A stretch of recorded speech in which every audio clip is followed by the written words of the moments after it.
नमस्ते दोस्तों, book tuber विशाल channel में आपका फिर से स्वागत है, जहां हम किताबों और आत्म सुधार की दुनिया का पता लगाते हैं।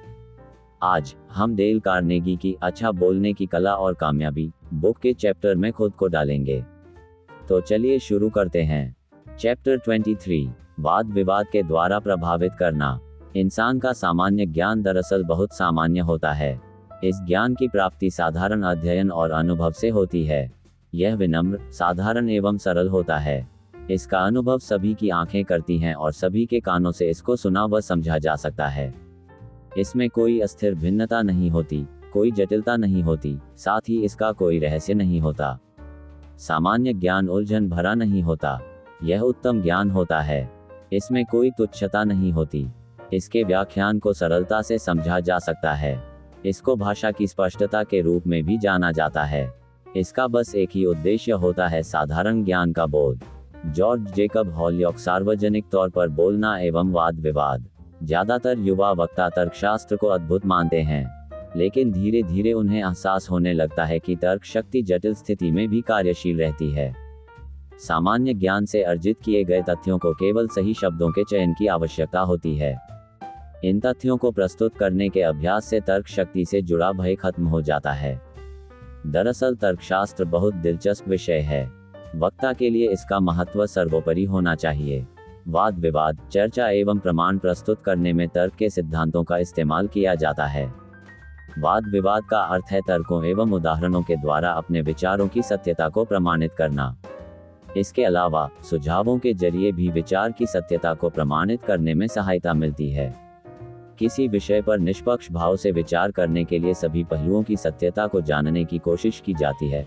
अर्थात वाद विवाद को दो मुख्य श्रेणियों में बांटा जा सकता है: वाद विवाद के दौरान चर्चा को बढ़ाना या फिर वाद विवाद के दौरान महत्वहीन विचारों को अलग करना, यानी वाद विवाद से संबंधित विचारों के ढांचे की स्थिरता का आकलन करना। इस प्रकार न केवल मुख्य विचारों को संभाला जाता है, बल्कि आलोचकों द्वारा संभावित विरोध के खिलाफ मजबूत तैयारी भी की जा सकती है।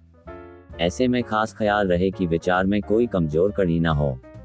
सभी विचारों से संबंधित तथ्यों की बारीकी से जांच करना आवश्यक होता है, अन्यथा विचारों के विरोध में प्रस्तुत किए गए तर्क हावी हो सकते हैं।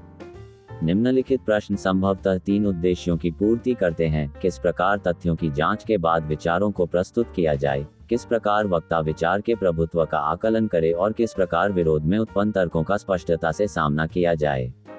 तर्क की जांच। 1. चर्चा से संबंधित आम प्रश्न। 1. क्या प्रश्न स्पष्ट तौर पर पूछा गया है? क्या हर विवादी के लिए प्रश्न का अर्थ समान है? उदाहरण के तौर पर, जरूरी नहीं है कि सभ्य पुरुष का अर्थ सभी विवादियों के लिए एक समान हो। क्या चर्चा के मुख्य उद्देश्य पर उलझन की स्थिति है? 2. क्या बयान निष्पक्ष तौर पर जारी किया गया है? क्या बयान में सभी पहलुओं को शामिल किया गया है? बयान में जरूरत से ज्यादा तथ्यों को तो शामिल नहीं किया गया। बयान का इस्तेमाल फंसाने के लिए तो नहीं किया गया है। 3. क्या प्रश्न वाद विवाद के योग्य है? 4. प्रश्न का केंद्र बिंदु क्या है? 5. प्रश्न से संबंधित बाकी तथ्य क्या हैं? 2 प्रमाण एवं गवाह। 1. तथ्य से जुड़े प्रमाण एवं गवाह। क्या हर गवाह प्रमाण निष्पक्ष है? विवाद से संबंधित विषय का इनसे क्या संबंध है? क्या गवाह मानसिक तौर पर स्वस्थ है? क्या गवाह के नैतिक मूल्य पर विश्वास किया जा सकता है? क्या वह तथ्यों को समझने की स्थिति में है? क्या वह चश्मदीद गवाह है?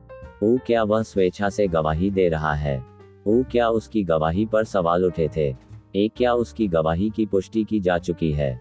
क्या उसकी गवाही तथ्यों और सामान्य सिद्धांतों के विरुद्ध में है?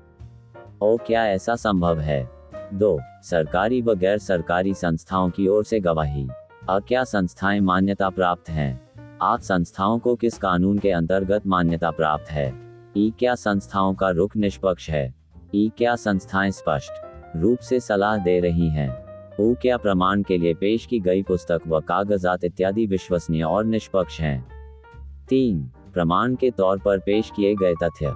क्या तथ्य उपयुक्त हैं और प्रमाण के तौर पर पेश करने योग्य हैं? क्या तथ्यों की सत्यता पर भरोसा किया जा सकता है? क्या तथ्यों का मसले के विषय से सीधा संबंध है? क्या तथ्यों का एक दूसरे से संबंध स्थापित किया जा सकता है या उनमें विरोधाभास है? क्या तथ्य दाखिल किए जा चुके हैं? तथ्यों को लेकर कोई शंका या विवाद तो नहीं है। 4. प्रमाण के तौर पर पेश किए गए सिद्धांत। क्या सिद्धांत स्वतः सिद्ध करने योग्य हैं? क्या सिद्धांतों में सामान्य अनुभव की सत्यता है? क्या सिद्धांतों में विशेष अनुभव की सत्यता है? क्या सिद्धांतों की सत्यता को प्रयोग द्वारा प्रमाणित किया गया है? प्रयोग साधारण या विशेष प्रक्रिया से किए गए हैं? प्रयोग प्रभुत्व स्थापित करते हैं या निष्कर्ष पेश करते हैं? 3. तर्क वितर्क। 1. अनुमान। क्या सामान्य तौर पर तथ्यों की सत्यता को निष्कर्ष के रूप में माना जा सकता है? क्या व्याख्यान के नजरिए से देखने पर ही तथ्य निष्कर्ष से मेल खाते हैं? क्या किसी विवादित तथ्य को नजरअंदाज किया गया है? क्या विवादित तथ्यों का पूर्ण रूप से व्याख्यान किया गया है? क्या सभी विवादित तथ्यों के बीच संबंधों में स्पष्टता की कमी है? क्या अनुमानों को तथ्य मान लिया गया है? 2. परिणाम। क्या कानून और सिद्धांत पहले से स्थापित हैं? क्या कानून और सिद्धांतों में तथ्यों के द्वारा निकाला गया निष्कर्ष शामिल है या फिर निष्कर्ष को जबरदस्ती शामिल किया गया है? क्या कानून और सिद्धांत की महत्ता के साथ निष्कर्ष की महत्ता को जोड़ा जा सकता है? क्या परिणाम पर्याप्त माने जाने योग्य हैं? 3. तुलनात्मक मसले। क्या विचाराधीन मसला किसी और मसले से मेल खाता है? क्या दोनों मसलों में एक जैसे प्रमाण, गवाह और तथ्यों का इस्तेमाल हुआ है? क्या विवाद के मुख्य बिंदु किसी और मसले के समान हैं? क्या विचाराधीन मसले को किसी और मसले से जबरदस्ती जोड़ा जा रहा है? क्या विचाराधीन मसले से संबंधित कोई और मसला है जिसे ज्यादा उपयोगी एवं उपयुक्त सिद्ध किया जा सकता है? 4. संबंधित तथ्य। क्या मसले से संबंधित व्यक्ति के पूर्व पद को ध्यान में रखते हुए आरोपों पर आशंका की गुंजाइश है? क्या तथ्यों से संबंधित संकेत स्पष्ट हैं? क्या इनके आधार पर तथ्यों की सत्यता प्रमाणित की जा सकती है? क्या संकेत एक दूसरे से मेल खाते हैं? क्या सभी संकेत एक दूसरे के अनुकूल हैं? क्या संकेतों के आधार पर विवादास्पद स्थिति पैदा हो सकती है? 5. न्याय। क्या न्याय की घोषणा से पहले किसी अहम मुद्दे को नजरअंदाज किया गया है? यदि ऐसा है तो फैसले से पहले छूटे हुए मुद्दे को शामिल करना चाहिए। क्या न्याय की घोषणा करने में अफसोस की स्थिति का सामना करना पड़ रहा है?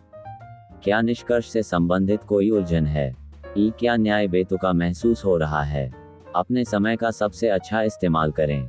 कुकू FM एप्लीकेशन पर अनगिनत ऑडियो बुक्स, दिलचस्प कहानियां और अधिक का आनंद लें। प्रीमियम सब्सक्रिप्शन पर एक्सक्लूसिव 50% छूट प्राप्त करने के लिए कोड FMRMT85 का उपयोग करें। आपको कुकू FM प्रीमियम लेने के लिए लिंक मैंने वीडियो के डिस्क्रिप्शन में दिया है। डेल कार्नेगी द्वारा लिखित अच्छा बोलने की कला और कामयाबी बुक का चैप्टर पर आज के वीडियो के लिए बस इतना ही।